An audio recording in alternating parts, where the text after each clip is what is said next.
Pitch the spike out, huh? Oh, damn.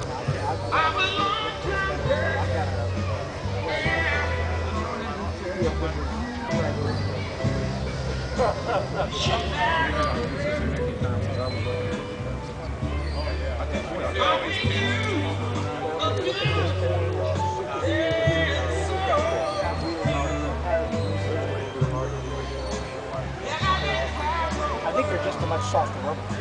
Yeah. And that's what I mean. Oh. Do you, when you go down Bethner, do they have a water box? You small point of water box?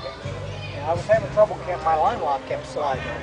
I was just going to ask you how you hold. You got line lock? I got a line lock. I hold it, but it sometimes it doesn't do it. So mine's got a trans brake, and I don't think that does any good. That doesn't do me any good for a box. No, you need a line lock. Well, you're an automatic, right? Yeah. So you should be able to But just it's hold automatic, you have to shift.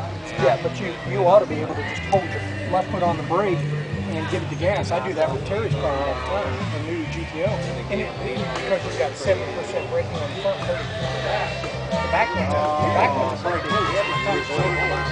Well, just sit there. You power brake and roll with brake on back. Off while I made it to the first